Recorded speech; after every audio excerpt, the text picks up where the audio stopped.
Welcome back to Boring Reviews. Boring land. Oh, just kidding. Blasphemer! All Hello, right. Boring Review Nation! Kind of pointless. We know all things. Welcome back to Boring Reviews. Jodi here. Nick here. And today we are reacting to a clip from... Loyiso Gola. He just told me how to pronounce the name, but I forgot. She had no confidence in that. None. This is a request from Ngizi. If I said your name wrong, I apologize. Had the request given just, a day ago, maybe less than a day. So if you have requests, you want to get it, you never know. You could see it in the very next week here on Boring Reviews. We're not special enough to have a whole long list sometimes. And this is from the 2017 Melbourne, International Comedy Festival Gala. Pretty sure it's Melbourne. Melbourne. Australia, folks. Okay? Is that? I don't know. People from Australia, educate. Okay? Trust me. Oh, so you've been told it's Melbourne? Yeah, Melbourne. So everybody outside of Australia calls it Melbourne. Yeah. So, okay. and I said it Melbourne first, and then I got educated. Melbourne. Brisbane is how it's spelled out, how we would say it. Brisbane. Oh, no, I did know Brisbane. Oh, yes. Squeeze me. But I guess it's the same as Nevada.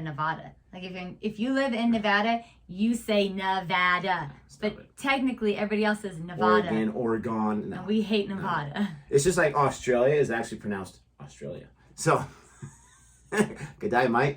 But we are looking at this comedy set from Loyiso. We've reacted to a few of his comedy sets. If you want to see others, go and check it out on the channels there. And while you're checking out stuff on the channel or you're thinking about it, if you like what you see here, go ahead and... like and subscribe. And if you really want to, hit that notification bell so you are aware of our next upcoming videos. I kind of lost what I was going to say.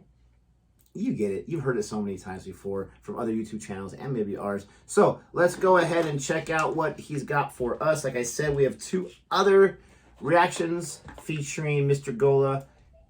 If you really enjoy his comedy, feel free to check out those reactions. Here we go. Next up is from South Africa. Please put your hands together for Loyiso Gola. Hello, Melbourne. Oh. Nice to be here. I'm from South Africa. We have 11 official languages, right? 11 official languages. Right? That's a lot. Like if you greet me in my mother tongue, which is Xhosa, one of the possible responses could be it's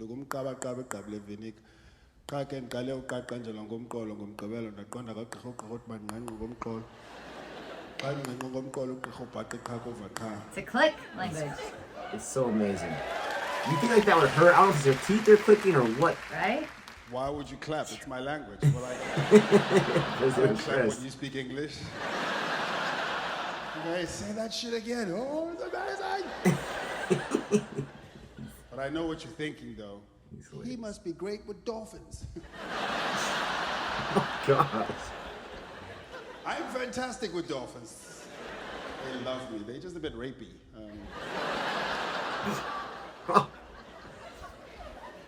One of the languages I speak very fluently is Afrikaans. Now, I grew up under apartheid South Africa. That's when I went to school. And there they forced us to speak Afrikaans. It was the law to speak Afrikaans. You had to speak Afrikaans to move on to the next grade, right? And so I speak Afrikaans fluently as a result. And the weird thing about Afrikaans, it's a Dutch dialect from the 1600s. I speak this language fluently. Do you know how crazy that is? Because every time I go to Amsterdam, I break out in Afrikaans. It confuses the shit out of the people in Amsterdam. For them, it's like seeing a black Shakespeare.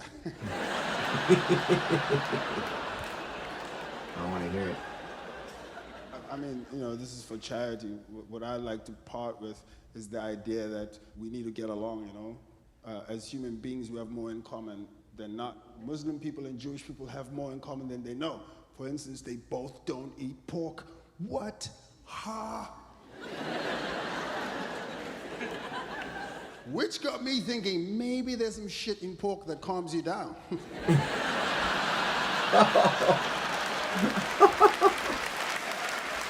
Have a pork chop and a joint, fucking relax. Wow.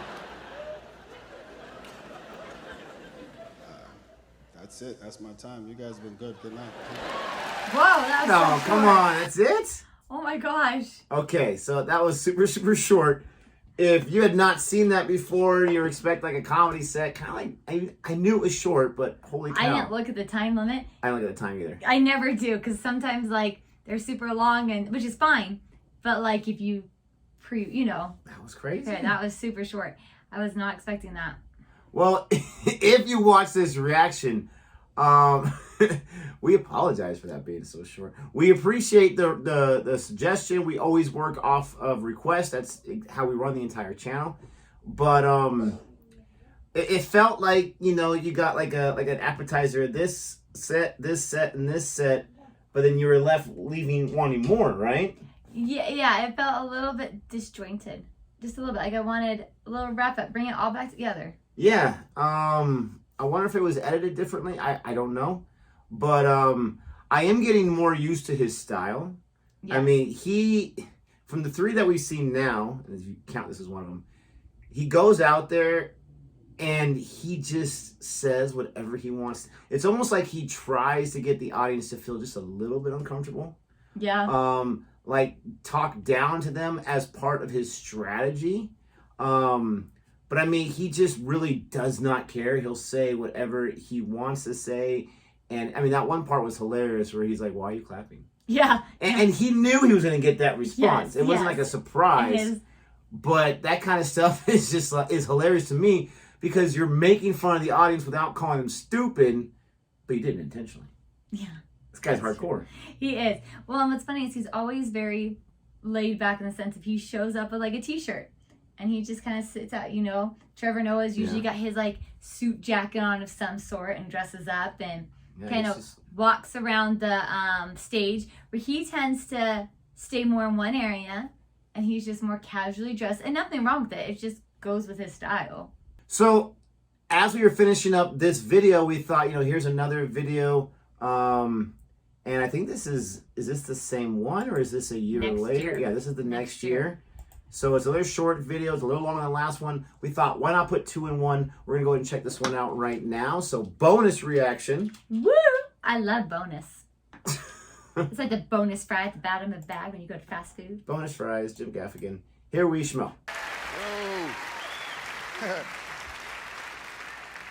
See, t-shirt again next year. I'm going to watch very similar. I was in America. I just came from America, which is weird. I did some stuff in America. And then they paid me with a check. And I was confused. I said, why are you giving me a check? I said, oh, I always thought they were joking when they said, oh, the check is in the mail. No, they really mean that. They pay people with checks. And I was like, I haven't used a check in a long time. Why are you paying me with a check? And they're like, this is how we do it here. And I said, okay, well, that's fine. You can do that. But you can't also go to the moon. It just doesn't work that way. You can't be the country that's leading us to the moon and still using checks. No? Is that me? No? You gotta choose. What are we going to the moon or are we just signing checks? This is such a weird thing to do. You can't do both. It's like being a cockroach, right? You're a cockroach, right? You can survive. A cockroach is the only animal on the planet Earth that can survive a nuclear attack. But if you put it on its back, it's fucked. You gotta prioritize. You can't have both. I'm not saying don't survive the nuclear attack. I'm just saying deal with the small shit first. Australia has to be one of the whitest countries I've ever come through in my entire life. It's like wall-to-wall white people. It shocks the shit out of me. Like, you know how white a country has to be when a white woman is cleaning your hotel room? Oh my God. That is by far one of the whitest things. That's too white. That's too white. Like this woman was cleaning my hotel room. I was throwing shit on the floor while she was cleaning stuff. She's like, why would you do that? I was like, I don't know when this is gonna happen again. I'm trying to prolong this as long as possible. I'm taking pictures,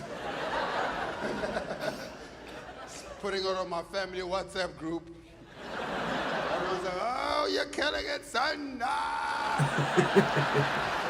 Also, one of the cool things, because I've just moved to London, is that I get to see white people protest, which is insane to me.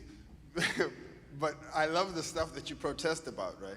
I mean, there's some valid stuff, But for the most part, your life is too good to have a real valid cause. You know what I mean? You know what I'm talking about? Save the panda bear. Save the panda bear. There is no African that will protest for a panda bear, like ever, like never. We're not killing panda bears, we just wouldn't do it. It's like fuck a panda bear, okay? Like even Nelson Mandela would look silly trying to mobilize South Africans for a panda bear. We must come together for this panda bear.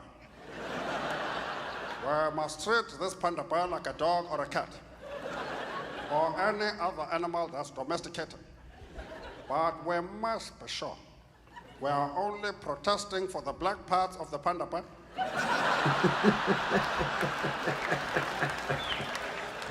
That's The good. white parts of the panda bear cannot be trusted. Oh my gosh. You guys have been really fun, man. Enjoy the rest of the festival. We'll be good and better. I love how, I mean, if this guy was doing like a job interview, right? All right, thank you so much for your time. Appreciate it. Bye. Seriously. We've heard the May joke before in the Apollo reaction that we did. Yep. But, I mean, he's got a point with the protesting, right? And it doesn't have to be just white people. I get it, it's a joke. But some of the things that I hear people protesting about, they're like spending their entire weekends, their entire weeks, and all this kind of stuff. I'm just like, oh my gosh, they have like nothing else to do. Or maybe I'm just too lazy to protest. I don't know. There's bigger issues, aren't there? Yeah, I'm not a really political person, so yeah, I mean, well, and I feel like too, if you look at his point of view, it's like sometimes we tend to protest our first world problems as a paying attention to what other countries, you know, might need help with or whatever, when you've got like genocides and different things in other countries. Human beings? Yeah, and we're over here with our first world problems, like. I mean, can we take care of the humans, please? Those who are starving around the world. Yeah. Who don't even have enough food for crying out loud. He's so right about that. He's hilarious. So let us know what you think about the double reaction today. Let us know what you think about each part. Thank you so much, Loyiso Gola, for giving us the comment that we can react to. Please don't forget to like and subscribe. And until next time. Ciao.